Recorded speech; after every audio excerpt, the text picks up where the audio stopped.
We can be eliminated. Has been eliminated. So much pain! So much pain! What's up, guys? It's Justin, DC Commander Justin on Instagram. Welcome to Ballin and Burgundy podcast. I'm joined with...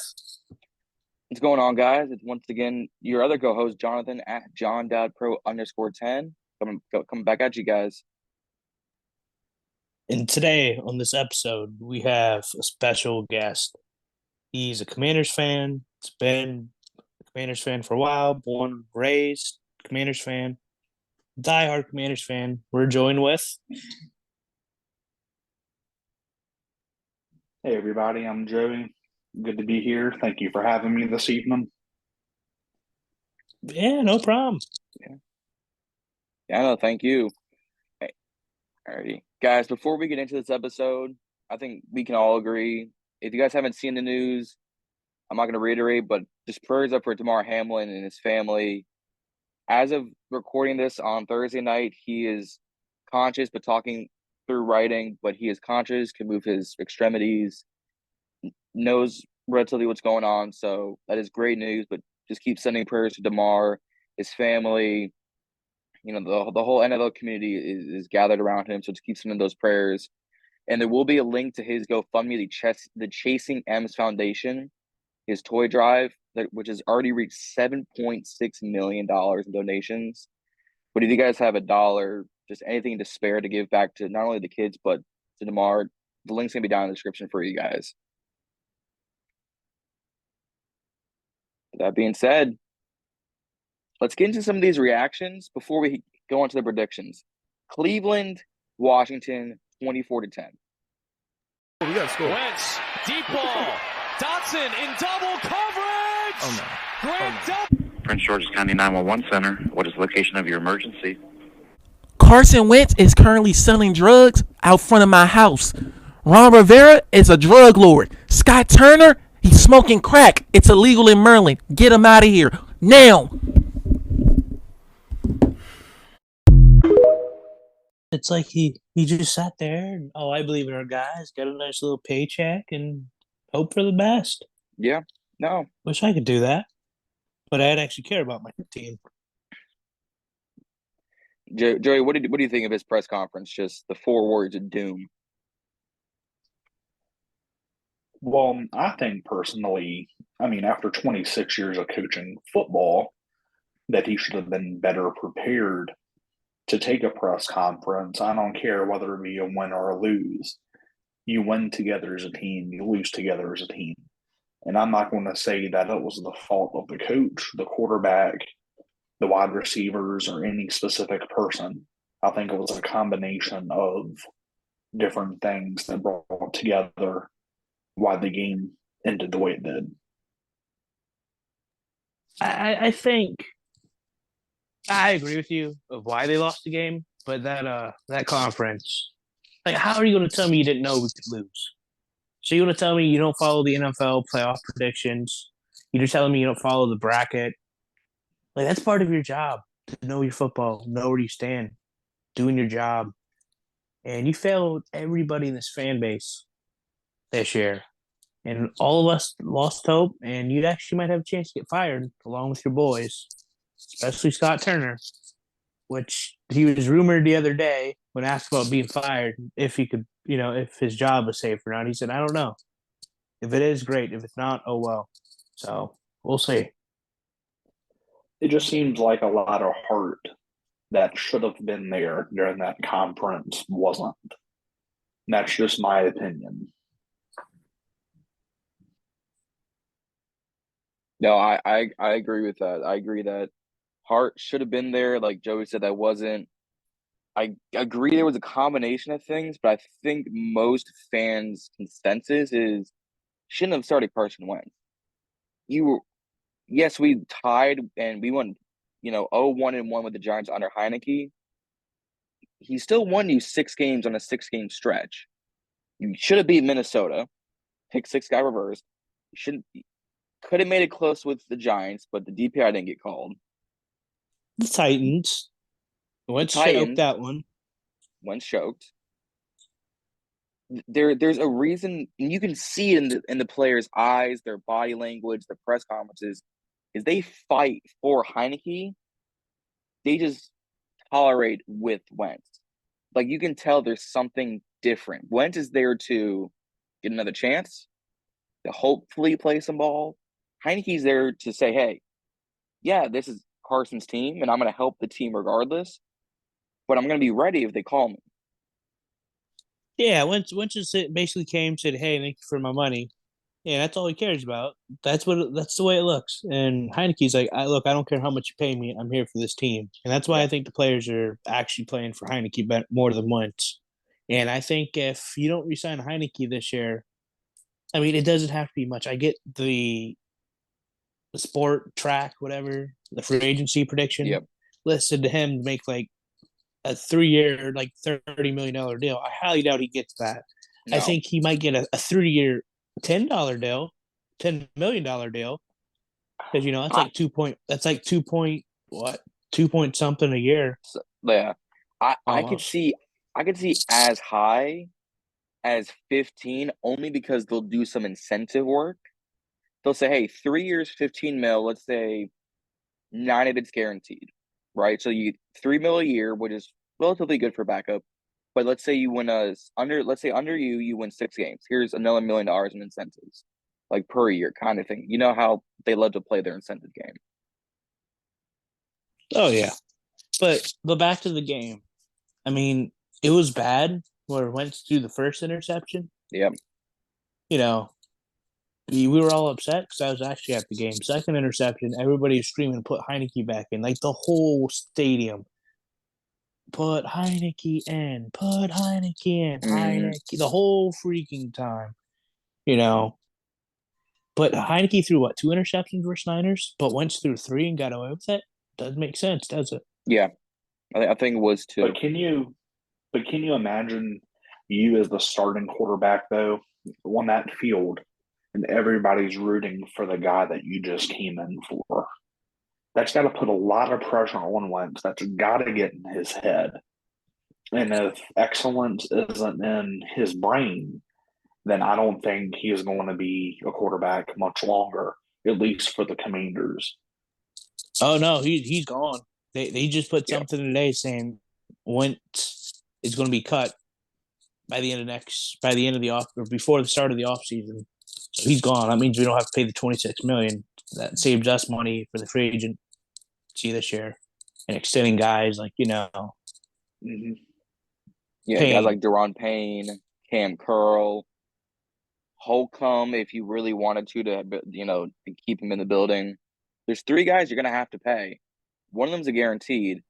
Curl and I think Sweat you're going to have to address in the next year.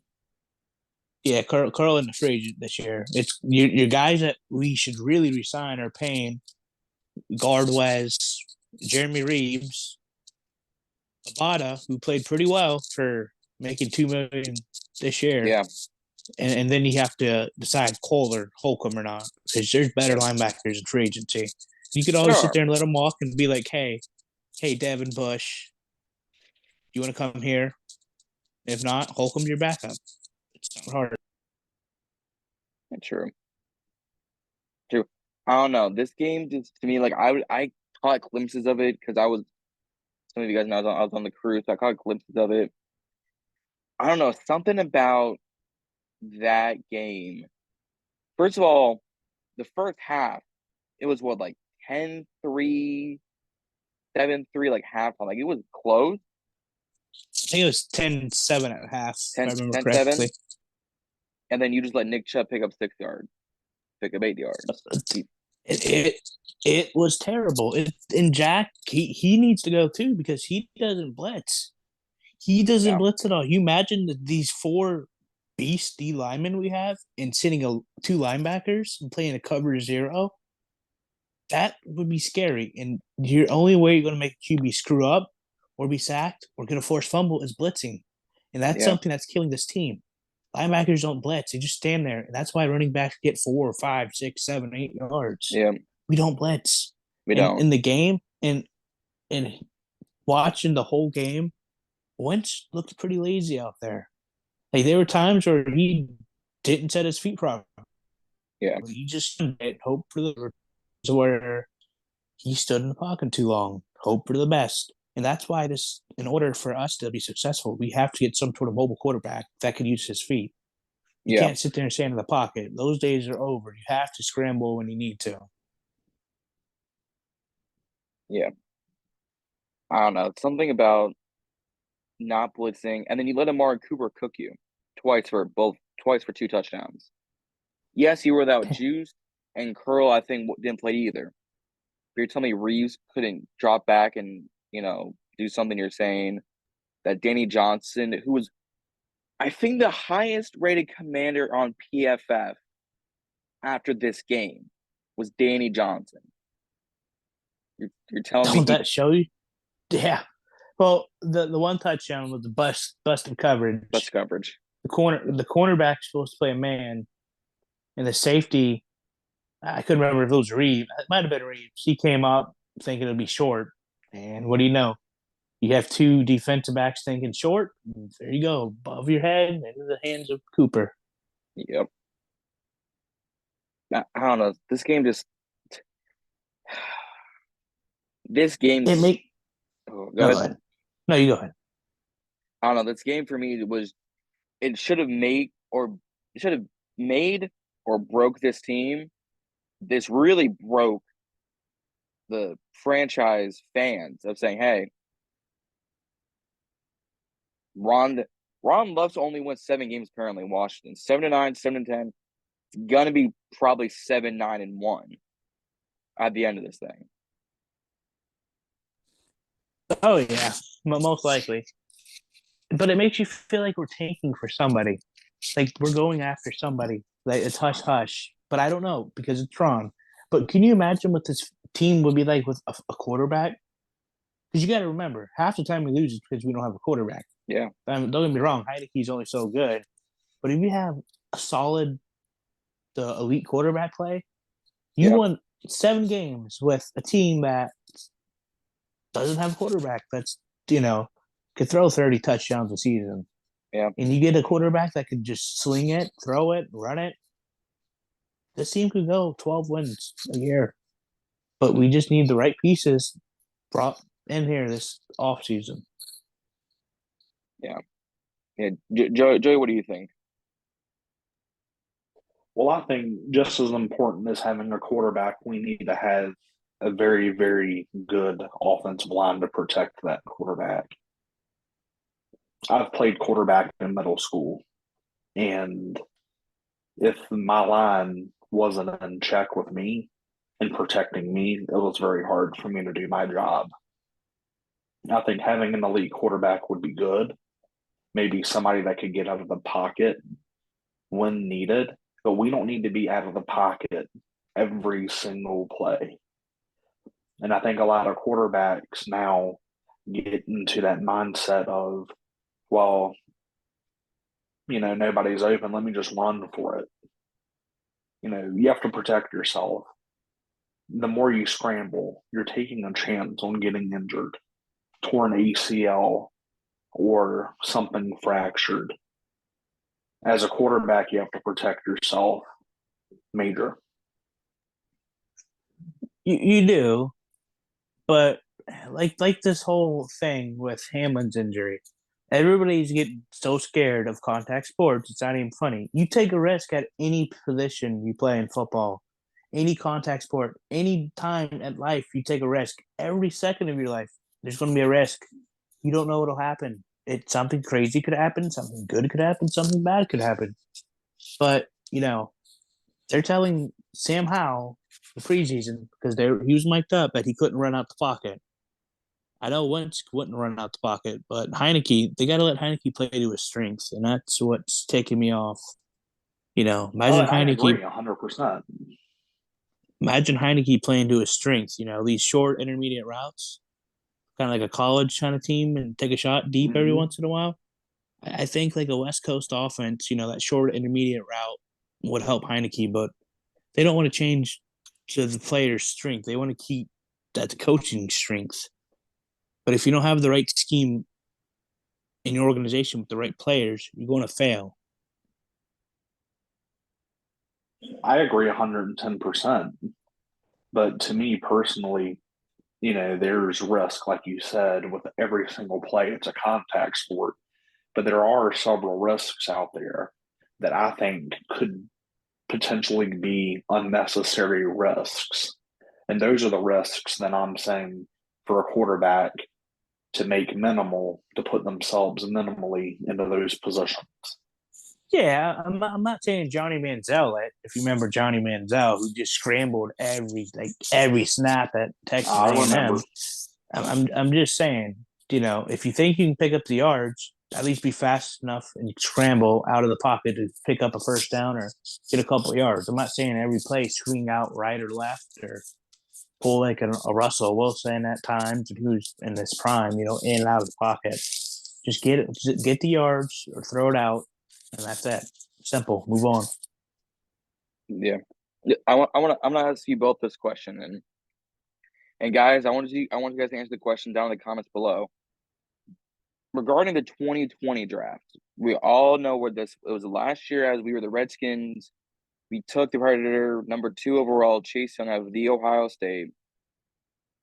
Do you think we're better with Chase as that second pick, or would you go back and draft Justin Herbert and you solidify your quarterback? Oh God. I'm probably get a lot of hate for this. Like I had either Herbert or I had Herbert, Tua, or Young coming here. But at the time, I was concerned because Kerrigan was still playing. You had Sweat, so you had a good edge rush presence. Yeah. And I got I get we wanted to get like the next generation talent, but he with his injury past, he reminded me of Javion Clowney, his big out of the league prospect, and he got hurt this year or last year, you know. But I actually wanted Herbert because this is a quarterback league. The number one position that you need to fill is quarterback. That's what everybody says. QB, left tackle, receiver, edge rush.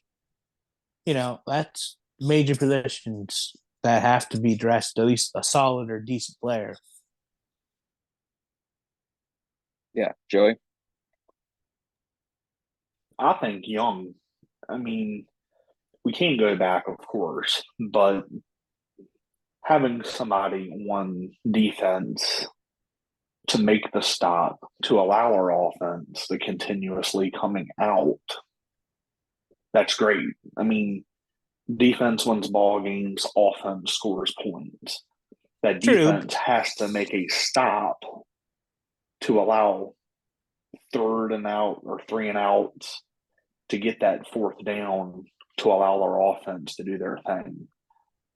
Well, he has to be healthy enough to play first, and second off, I don't know. He has to be healthy at least, and you have to play him to his strength. You don't play him to his strength, he's not going to do much, and he hasn't produced enough to go, yeah, he's really a player. I mean, he's a pretty solid player. He showed up at the 49ers game with like 2 pass deflections and like 2 or 3 tackles. But the Browns game, I get they have a good O-line. He didn't do much. He really didn't do much at all. No, and he didn't. But also coming out playing ball 1 year after being out of it. I mean, what do you expect? It's just like if, for instance, you take a year off from your normal job and then coming back to it, you're going to be rusty. You're going to have your mistakes. You're going to not perform as you were before you left.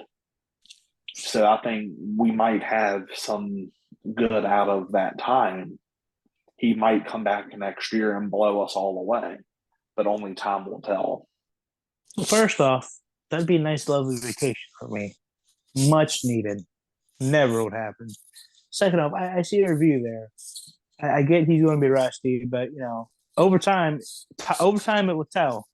He's either going to be a draft bust because he didn't produce like he should be second round pick, or he's going to be this phenomenal football player. But what do you think, Jonathan? See, coming out of the draft back in 2020 I was high on Chase Young. Great, great handwork, good footwork. Obviously the scouts were all over him. He produced in college. And yeah, Herbert was an Oregon quarterback. The last guy coming out of Oregon who did something was Marcus Mariota. I think I would still take Chase only because being at that second overall pick is Chase Young was a certain, hey, this guy's got something versus, all right, Joe Burrow's off the board. That was a guarantee. All right. You have Tua, it was a hip injury. Herbert's unproven. Jalen Hurts was back and forth between Bama and Oklahoma. And I'm missing a quarterback. I think I still would have taken Chase Young, but I would have done a bit of homework on the QB side. Now, if you had Burrow or Young, who you picking? I'm pretty sure it'd be Burrow because Burrow's talent was crazy. If I had the first overall pick, I would go Burrow, but, and this is the but, if we weren't going to go quarterback and the Lions and the Giants were both going corner and offensive line, I would have tried to move back with Miami and get their fifth and let's say their 24th or whatever. Attempt to, because now you're getting that second overall pick for your QB. That gives us Chase Young, let's say, an O-lineman. It's fantasy thinking, but I would have done something if I knew Lions were going to go corner with Okuda and offensive line with the Giants, is I would have tried to pick and choose. Okay, let me use that to my advantage, but that's hindsight. Yeah. Do you think we're tanking this year for a quarterback this draft, like a CJ Stroud or somebody? Because it finds very odd because I've watched almost every Ron press conference interview for the last couple of years, being able to watch the NFL Network and everything and seeing them talk in the app. But to me, it looks like we were tanking for somebody, either trading for a guy or we're going to sit here and go, all right, I see none of these quarterbacks are going to be probably top two, maybe. It all depends who you ask. Unless Texans say, hey, we're taking one. But do you think we'll trade in the top 10 and pick somebody? I don't know. I know if we lose this Dallas game, we're sitting at 14 now. That would get us up to, I think, 11 or 10. Is where we love to hover, like just outside the top 10. Bryce Young is a top 5 draft pick, guaranteed. If Houston doesn't take him, Detroit probably does. CJ Stroud, top 10 talent. Indy will probably take him. Houston would probably take him. Seattle might take him. That gets you. That's something. I only say that because Gino's not going to be a 7-year option. You can build young with Stroud or Young. Will Levi, the Kentucky quarterback, who's good. But if teams are really quarterback hungry in that top 10, he probably goes.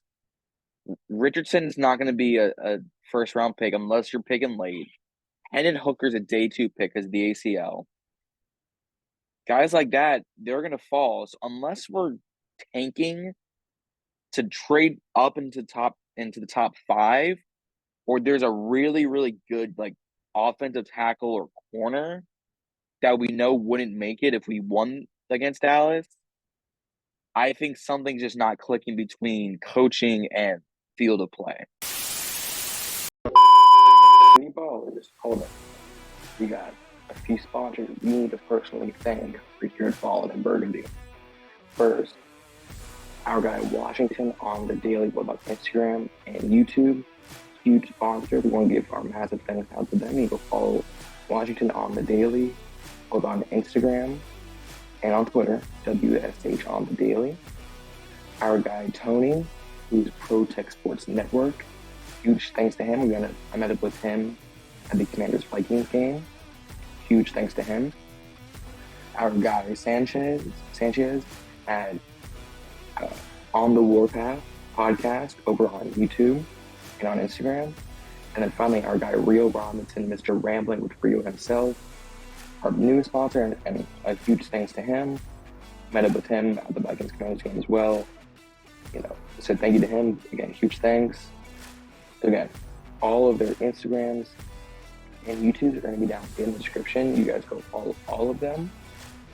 And again, one big thank you to Rio, Tony, Sanchez, watching on the daily for being sponsors of not only today's video, but Ballin and Burgundy as a podcast.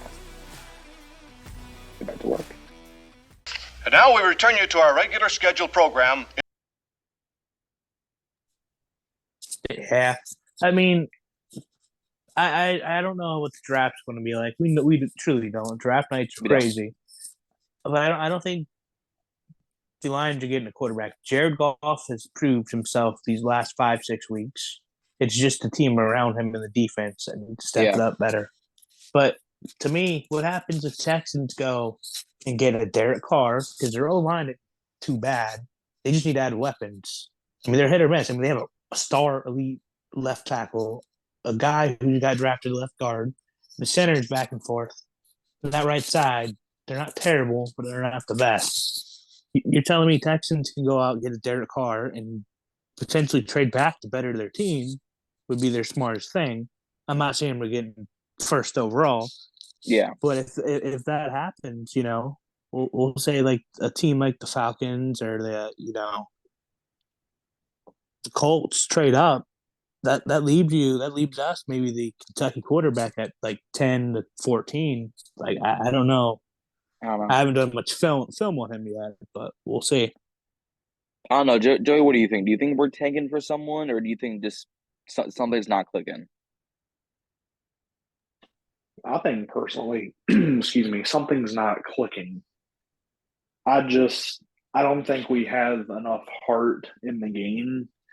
I think that certain people are not trying their hardest at it. And I guess I like to call it the end of the season, don't cares. We're at the end of our season. Yeah. We're already going downhill from here.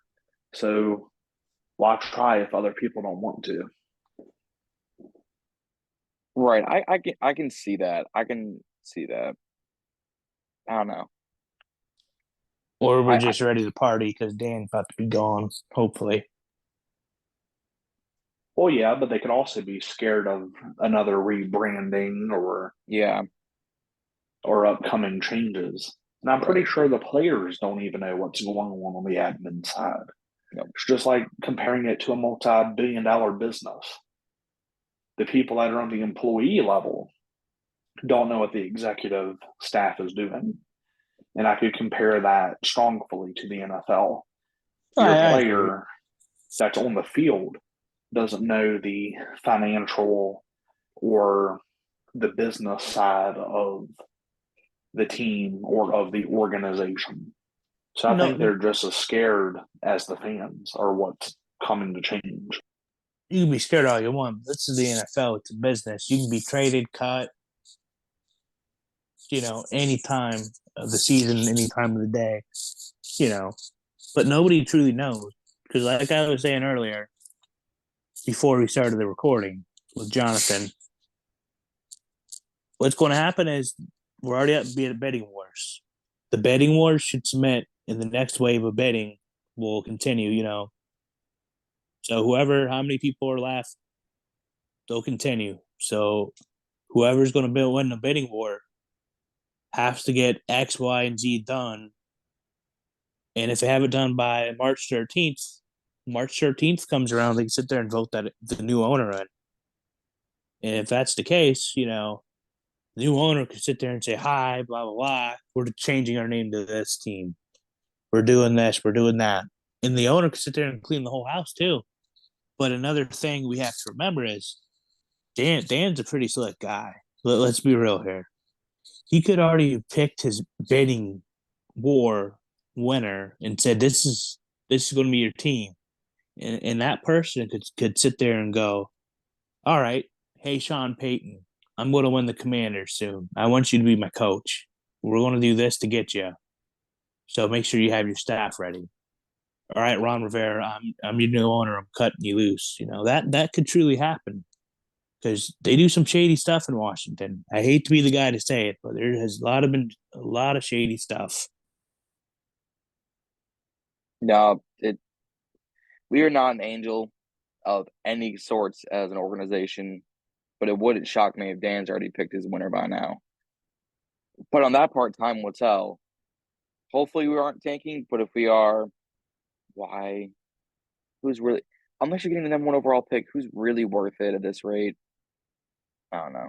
Tracy Porter, baby. Penn Nope. State. Tracy Porter, come on down. Get Kendall Fuller out of here. Are you talking about Tracy Porter or Joey Porter Jr., the corner? Joey Porter, not Tracy Porter. I'm thinking I said Tracy Porter by accident. Tracy Porter is a former Bears and Redskins corner. He actually had a game-winning interception with the Saints, I think it was. Oh, there you go. There you go.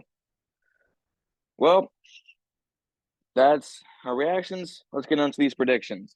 Week 18, the last game of the season at home, wearing the battle black uniforms against them boys, against Dak, Zeke, Tony, CD, Micah, all them boys, the Cowboys.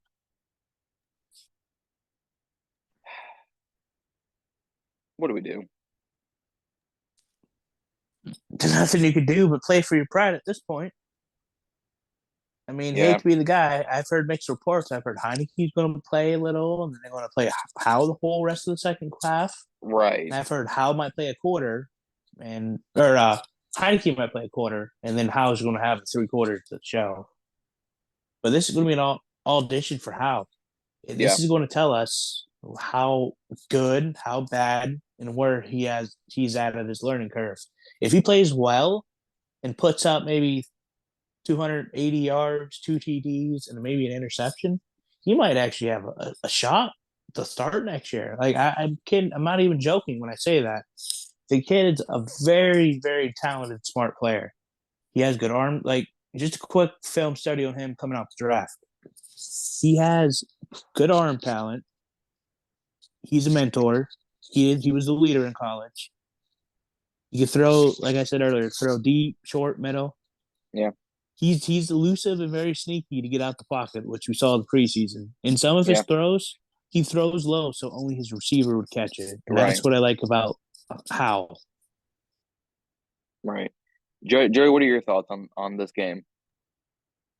Well, I think this game is going to be an audition for the team as a whole. Because with the next season coming up, new owner, potentially new coaches, new faces coming in, this could be an audition of who do we want to get rid of and who do we want to stay. And when we're making these changes, depending on the salary cap and all that stuff, who can we pay a little bit more to keep? And who can we just boot out of here to say, you know what, thank you for trying, but we're no longer interested, and be done with it. So I think it's going to determine how we can move forward to next season and who wants to come along for the ride and prove that they want to play Washington Commanders football. No, I like that. I like that. I'm with both of you. I think it's going to be a team audition like Joey said, but it's going to be an audition for the fans getting used to Sam Howell and saying, all right, is this kid going to make a certain cut? Is he going to, shoot us in the foot like we love to do? Or is there a future? Time will tell.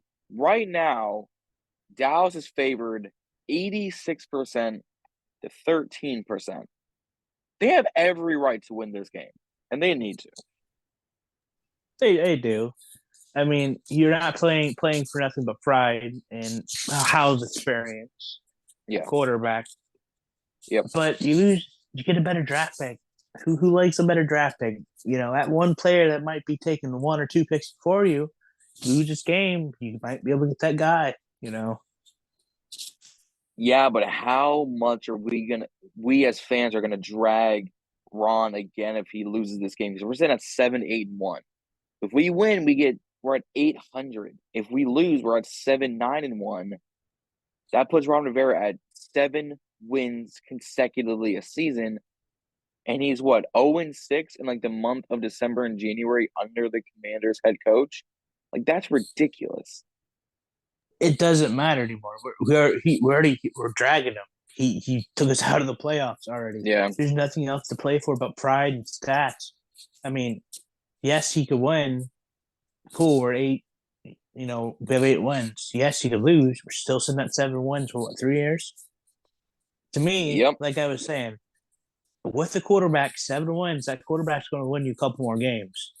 And I think with the new owner, he might sit there and take that into consideration. Like the Panthers, what Dave Tapper, whatever his name, Yep. he was going Tepper. all over. Yeah, Tepper.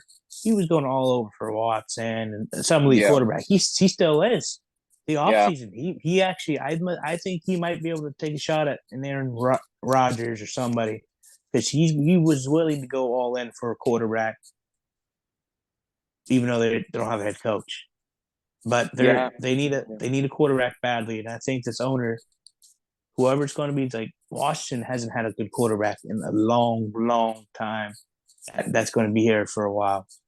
So I want to go all in on this dude. Yeah, I agree. The last time we had a semblance of a winning record was 2016.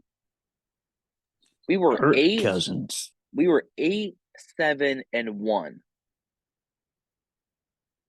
We are literally almost the exact same record with a worse quarterback, damn near the same play calling, and better weapons.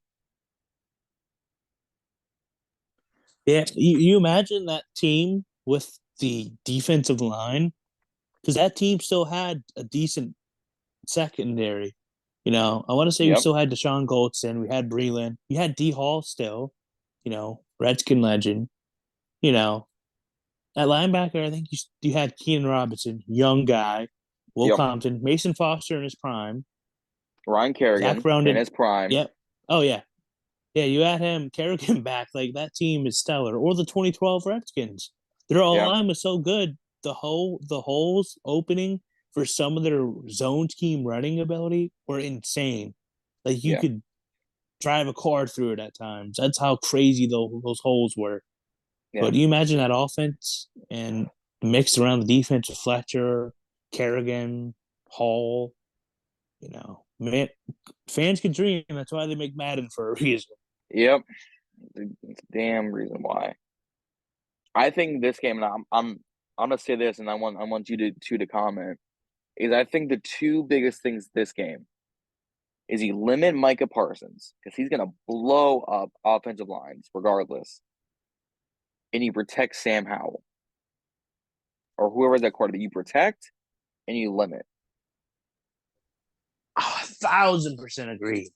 But Charles Leno's weakness, and this is why I'm like, I love the dude.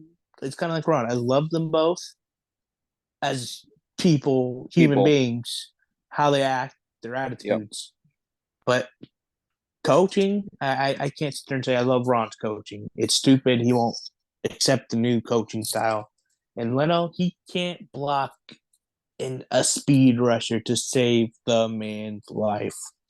He could hit the DN outside back, he could hit you with the whole I'm coming inside, and next thing you know, he bursts off outside. And that's what killed us to 2 years ago.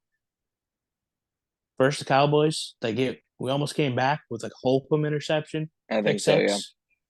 That killed us. That whole line was embarrassing. Yeah. The whole line was embarrassing.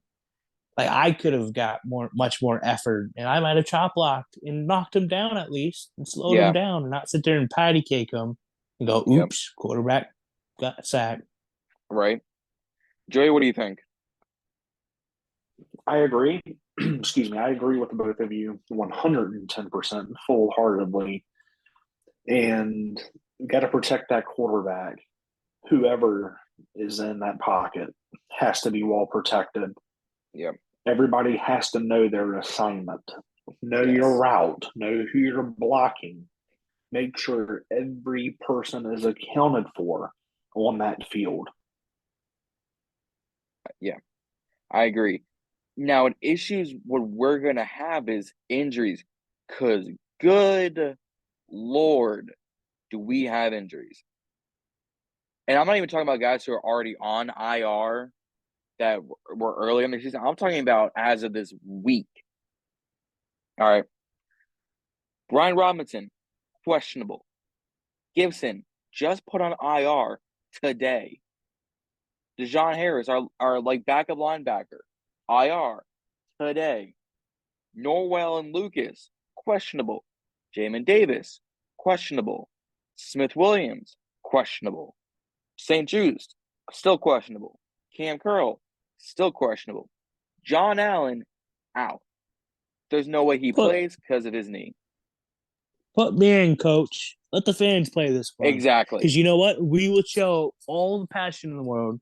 This is our team. This is what we deserve.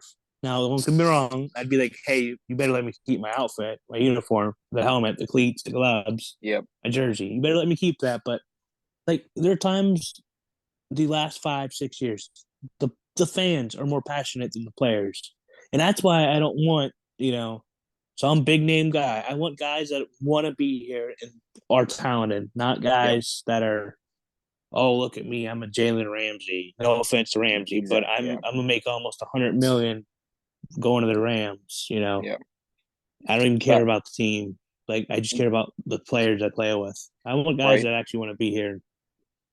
Yeah, just give the three of us uniforms. Put us at linebacker. Justin and I can blitz. Joseph can drop back into coverage, and then we'll all just blow up the running back. That's fine. Hey, I can play tight end too. I can play tight end too.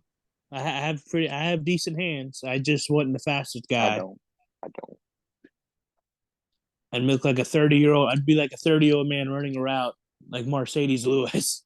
Oh Lord. Maybe a little faster, but at least I can still catch it well. No offense, Don.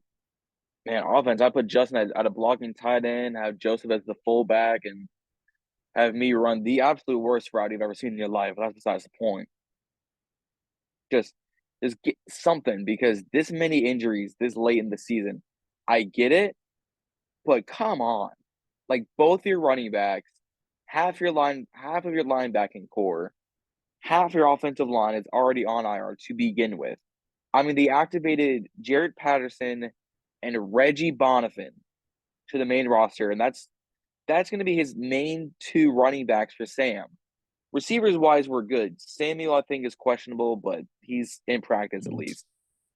That O-line's going to kill Sam if Ron don't let him scramble. Like, this is a bad audition for Sam. Sam deserves better. Heineke deserved better. You don't put Wentz from getting injured and be like, here's your team back. No. Wentz was like 1-4 with his team. Yeah. Heineke came in was what, 6-1? 6-1-1 or 6-2-1? 6-2-1 because Heineke started the last game before Wentz came in. But my point is that he deserved better. He screwed Heineke over. Ron and his boys screwed Heineke over. And that ticks me off as a fan because he deserves better. So does Terry McLaurin. He deserves a quarterback. Oh, yeah. So does Jonathan Allen, Payne. Them boys deserve the win. And we haven't done enough to do that for them. Nope. It ticks me off. Santana Moss, like Lennon Fletcher, even though Fletcher was with the Rams his rookie year, won a Super Bowl with the Rams. But guys like D. Hall, Fletcher, they deserve better. Moss, Kerrigan. That man deserves a Super Bowl ring. I don't care if we win one in the next 15 years. Kerrigan, Hall, Moss, Williams. Yeah. They all deserve rings. And if you want to tell me I'm wrong, you're going to have to fight me because it's the God's honest truth. They came here knowingly that we're not the best of all teams, came here, worked their tails off, produced, and didn't get nothing out of it. But being loved by us fans. That's it. Yeah. Joey, do you agree with what Justin just said? 100%. Y'all are on point. Hit the nail right on the head. But looking at our injuries on the team, are some of these injuries putting these people out just preventative maintenance for next season? So if I go on IR or if I go questionable, then can I save myself for next season? That's what I'm wondering, if they're looking at that as a Right. a short-term solution to a longer-term career, Right. or are they trying, because it's such close to the end of the season, well, we could throw some of our second string, third string in here Yep. because, what is one or two more games going to hurt? We're already not going to the playoffs. We're already not going to the Super Bowl. So what do we have to lose here? It's a little of both, honestly. If to come back real quick, Ron knows his job's probably in jeopardy. He knows he's going to have an excuse. Last year's excuse was COVID. Honest to God, like we were playing people with fourth stringers, getting headaches because they didn't have much experience at all, and we're playing poorly. But to me, yes, so and so was injured. Did he need to go to the injured reserve? Probably not. But he did that just to keep him out of the game, probably to buy himself another year. Probably. Well, I want to say this real quick, if y'all don't mind. No, go ahead. I've noticed the game of football, the players are getting softer and softer. The game is getting softer and softer. You take a hit, people go on injury leave. I think some of these injuries that are questionable, they should be able to get back out there and play. Rub some dirt on it, get your butt back in that game, and do your best. And I think a lot of them now are starting to soften up a little bit after getting a good look or after getting tackled, or something happens that they have the smallest cramp. I hate to use the example of breaking nails and now they got to wrap up my whole arm, but I think some of the players are doing that, not just Commanders, but other teams. What is your view on that? I think it's a mix of both. Like, in regards to us, like, Gibson's on IR because of his knee and his foot. But we've kind of known that all season. The way he's running the ball is, you can kind of tell something's a misstep. So for him, that's fine. But I think overall, I agree. The game of football is getting softer. The moment you stand up and you look out the other bench, there's 15 yards right there. Like, excuse me? I can't get passionate about the game of football. I can't hit a little jiggy. Could you imagine players from the early 2000s, the 90s, the 80s in this game? Half of them would be expelled forever. Could you imagine a Jack Youngblood, a Deion Sanders, a Lawrence Taylor, an Emmett Smith, a Barry Sanders in today's age? None of them would survive a season because they'd be getting flagged every other play.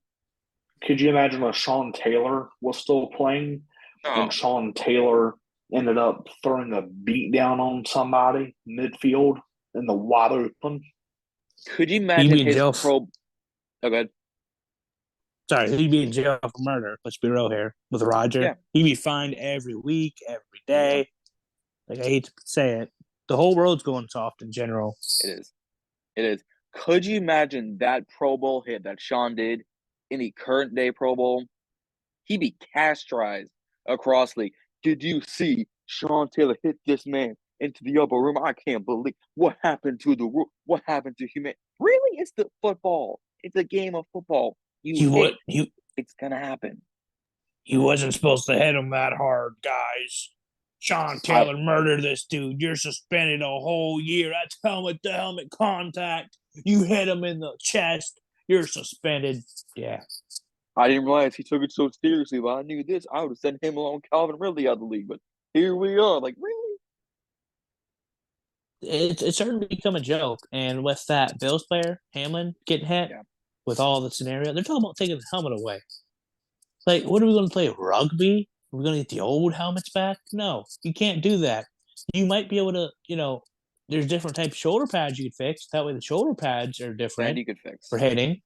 But the helmet you have to have.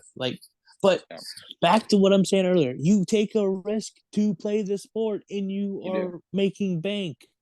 There are certain other people out there doing the dirty work and getting pennies to dollars, Yeah. Like, don't sit there and complain about it. Like, there's so many players, like former player Ryan Clark, oh, I remember my days, blah, blah, blah. I got hurt this time and this needs a change and this, blah, blah, blah. No, don't complain about it. You got paid millions and you knew what you were getting into. Yeah. I think with guys on media, now we're not saying what happened to Hamlin needs to happen. I think that is going to be taken into an account. And obviously, we do not, condone violence, wish anyone to get injured. None of that. But we all know watching the game, or if you've played the game, there is a risk involvement. You take mental health checks. You go through protocols for a reason. Guys like Ryan Clark, Marcus Spears, guys like that who have played the game obviously have a different take, because when Ryan Clark was in the league, to Mike Tomlin, the standard was the standard. It was running the ball and great defense. So you were able to hit harder. Marcus Spears won a Super Bowl with Tampa, I believe. You could hit harder. Defensive linemen and offensive linemen weren't getting called for these trips and these ticky-tack holding calls. Guys like, who's the receiver from the Jets who's on first take here and there? You're talking about way back in the day? You're No. talking like recent. Like Brandon Marshall type, San Antonio Holmes. You Not talking Marshall. Eric Decker. No, last name Johnson. I'm blanking. He played with Cowboys, didn't he? I think so. The Cowboys and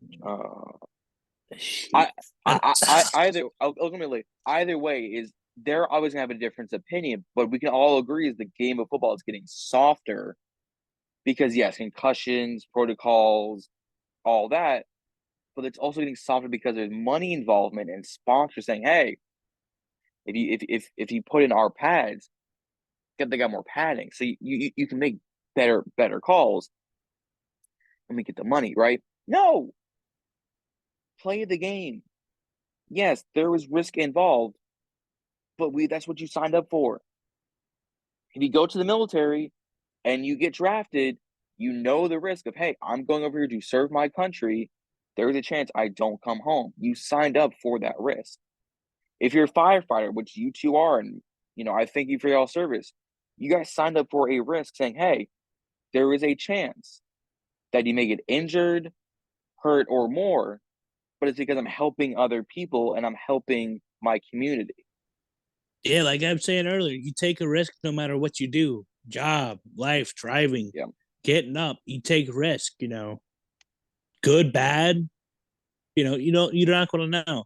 And I played football 15 years, roughly. I've had a couple concussions. I've gotten bruised. I've had to take mental days for getting chewed out because I missed a tackle or I did this or I didn't do that. Because you get, that high school film room when coach is chewing everybody a new one and it's just your turn. Those days suck. I'm not going to lie. That stress piled on. But they're making football a joke and it's ticking me off. Like, yes, there should be a couple stuff to, limit injuries, but you don't sit there and go like, we should take the helmet away. We should take this away. Because now you're just taking the contact away. Yeah. And if I want to watch flag football, I would have already watched flag football in the other league, flag football league. But, I think betting is what's killing. Betting and sponsorships are what's starting to. Well, like that MGM now being a big part of, this industry. And I heard somebody, and I'm not going to quote who or where, but I heard them say the football is an entertainment industry. But I could see it as an entertainment industry, but also it's a sport.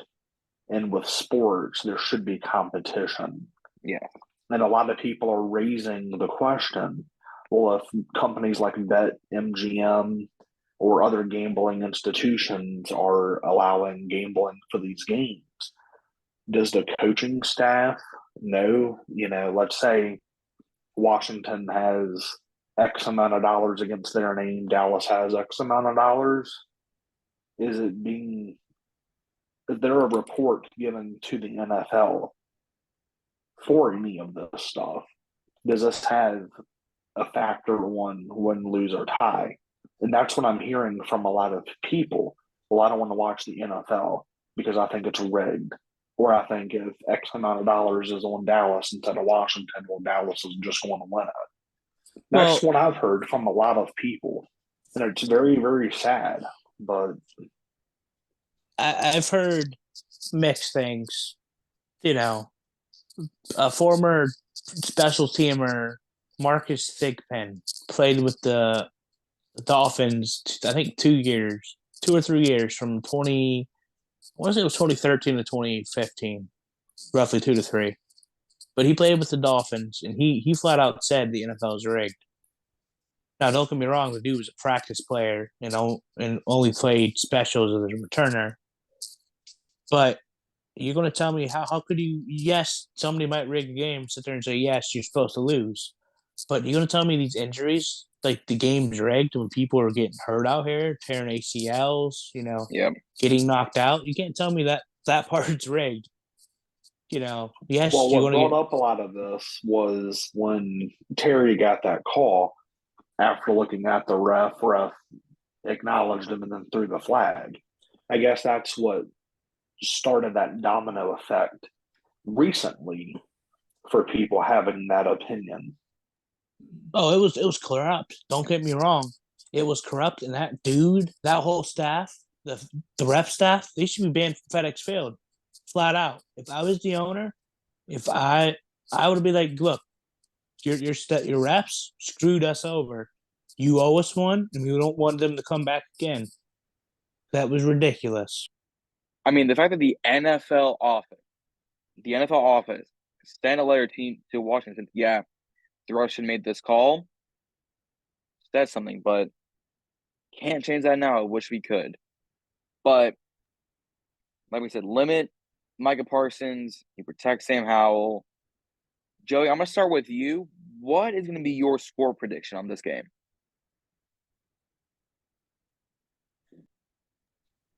That's going to be a tough one just by how our offense and our defense plays. I think it's going to be a 10-point gap between the teams, but I could definitely see it being in the 20s. I could definitely see us putting up 21 points, if not more. I like that. You must be dreaming. Because no offense, you're gonna have backup players. Terry and Curtis ain't playing the whole game. We'll get guys like Cam Sims, Dax Millen, those kind of guys. But my opinion, my prediction is going to be, I think we're gonna lose 27 to maybe 16.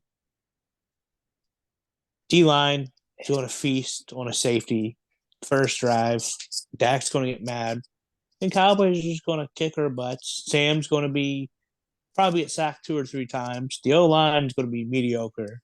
Like, this is realistic. I'm not trying to be a douche to our team, but I'm just being realistic. I think Cam Sims might have a 100-yard game because he's going to probably have the most playing time of all the receivers. Terry and Curtis will probably be benched before halftime.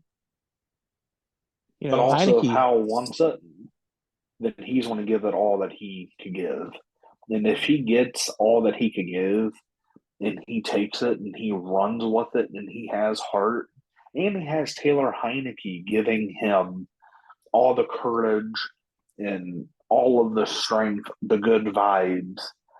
I mean, just having him as a backup to you and just continuously pouring out the good jobs and the attaboys. I think it's a game that if we win, it's got to be about headspace here. Who wants it more? If we're in the right headspace, we can pull this off and win it. If our headspace isn't where it needs to be, then I'm sorry.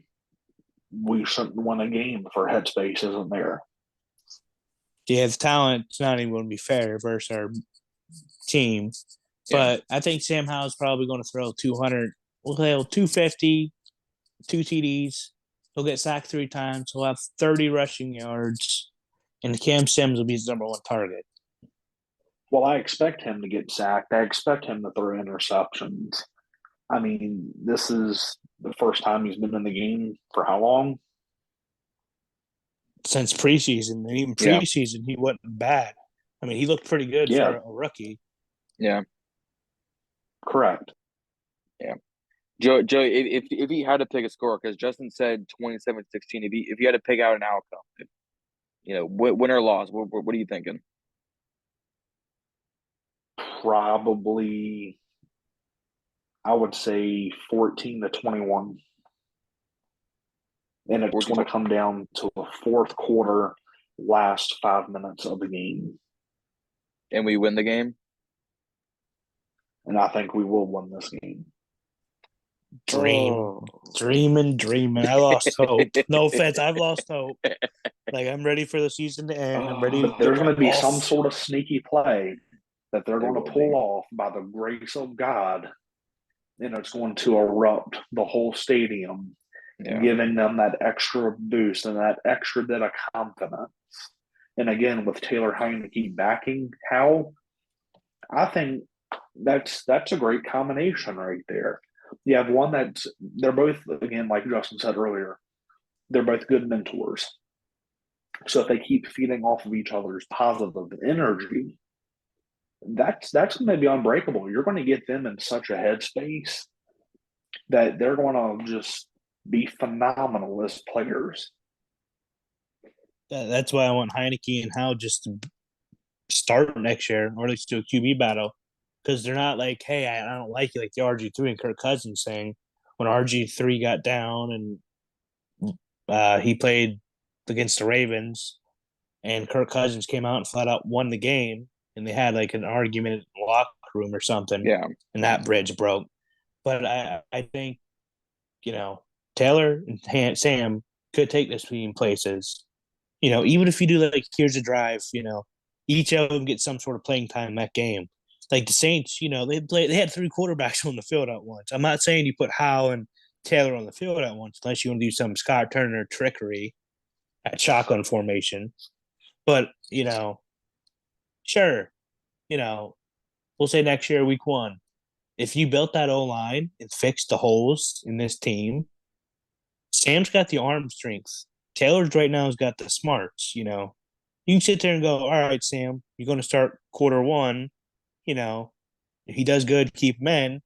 And fourth quarter comes, you have a 10-point lead, you put Heineke in. That way each quarterback gets playing time, but they're going to still feed off each other, That could truly happen. Well, that keeps them fresh, too. And by keeping them fresh, that reduces injury, that reduces fatigue, and also keeps them warm. Keeps them warm to the point of they know how it feels to be in the game. They know how it feels to have the pressure on them. Mm-hmm. And like Justin said, feeding off of each other, that's the biggest thing. I agree. This game is going to be really interesting because it's going to be a mix of Dallas starters and Dallas sit-downs. Because I don't think Dallas starts all of their guys, because they already know if we win, they get, the 1 seed. If they lose, they still get the 5. So no matter what, they go to the playoffs. I think it's going to come down to special teams, and I'm going to go a 20-17 win with a 40-yard field goal from Sly. Y'all just dreaming. Like, no offense, mathematically, because I'm trying to be balanced here. Mathematically, you look at the starters, the strength, the weaknesses, the extra backup players coming in. I think we might have a shot, because it's Dallas and anything happens during rival weeks. But honest to God, I don't see us pulling a win. I get everybody's getting hyped for Sam and Taylor to be back, in which everybody should get hyped for Sam and Taylor, But talent-wise, if we were healthy, I'd be like, oh, yeah, we're going to win this. But we're not a healthy team. We lost Gibby. We lost Allen. We're going to be playing with backup D linemen, which haven't been the best, haven't been the worst. They've been okay. We're already going to be playing with backup running backs, like you were saying. Backup running backs get a little nervous, sometimes fumble here and there. I just don't want to put Sam for failure. And with Parsons and that healthy Dallas defense, it kind of scares me. And that's what I worry about. Sam's Well, not don't going to have count a. out Joey Sly either. No, I'm not counting Sly out. Sly's a good kicker. I'm just Absolutely. saying. I just worry. It's like starting a fresh rookie quarterback from draft. You didn't give him any time to sit here and learn. You just sat there and said, "Here you go, kid." You know, and it just worries me. These guys don't have chemistry together, other than Heineke on the offense. Your O Well, line's sometimes beat you have up. to throw. Real quick, your O line's beat up. You're starting Chris Paul finally. He gets his first activation as left guard. Charles, I think, still playing. Your right side Yep. of the line's all questionable. That scares the heck out of me. It truly does. And I just worry for this younger guys that are playing this game this Sunday. No, I agree. Joey, were you about to say something? Yeah, if you don't mind, real quick. But like what he said, like how it's not fair, you could possibly set up Howell for failure. But also, that's going to determine separating the boys from the men, the ones that need to be here. Sometimes you have to be thrown to the wolves, thrown into the pool to see if you're going to sink or swim. And if he starts sinking, we'll throw Heineke in.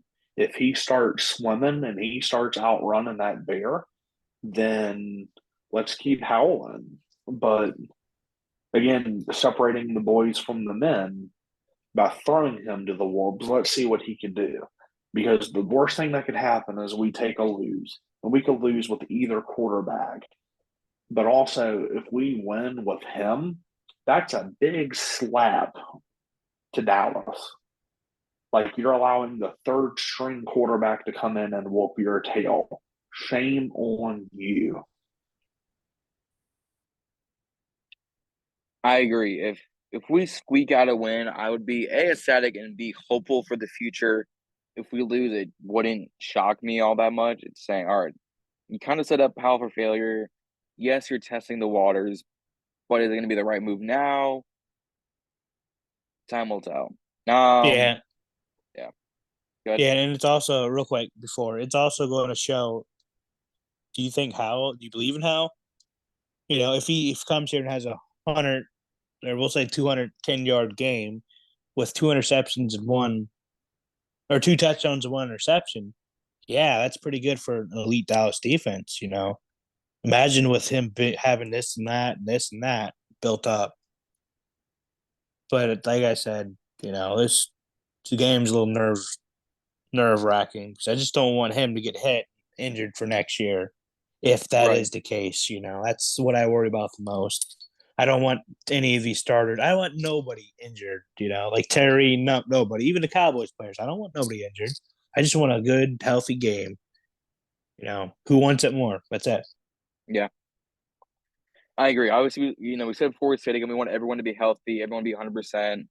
And that doesn't just, go for, Cowboys commander. That goes for everyone. That goes for, Damar Hamlin. Goes for, AFC opponents, NFC opponents, referees, coaches, the whole nine.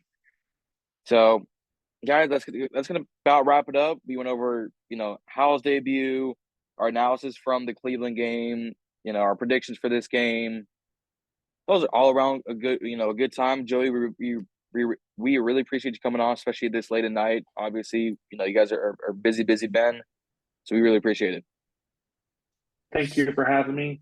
Hope to be back on soon. Yep. Yeah. Definitely. Guys, don't forget to like and subscribe. Obviously, it's down in the comments, and it's absolutely free. You guys don't got to pay any money. This isn't OnlyFans. This isn't, YouTube Premium. Like and subscribing is absolutely free. A lot of our watch time and a lot of our viewers aren't subscribed to here at Ballin and Burgundy. So if you guys can help us out, it gives us more of a chance and more people to reach out to with this amazing content to get, more guests on like Joey, like Rio and Tony we've had on the past, like Chisel we've had in the past. So we're going to do that. Don't forget to go follow all of us on Instagram, whether it's Justin, Joey, or myself. All of us going to be down in the description. Don't forget, if you can, share the GoFundMe link or donate to Damar Hamlin's Chasing M's Foundation. Link down in the description. Go keep prayers out for him. All three of us here hope he, makes a full recovery. Can just be healthy and just be a family man again. Not just be on the field, but just to be, himself again. But other than that, guys, anything else you guys want to add? No, just we appreciate you guys like always, your support. We truly do. And you guys have a good week and get ready for the Sunday. Absolutely, absolutely. You got Joey? Again, thank you for having me this evening. It means a lot that I could be in here and talk a little bit about a passion of mine, and look forward to hearing more of everybody in the podcast. And thanks again for having me. Everybody have a blessed and safe week, and hail to the Commanders. Hail to the Commanders. Amen to that one. Hail to the Commanders. No forget, guys, to stay balling. We'll see you all out there. Yep, see you. It's out this week.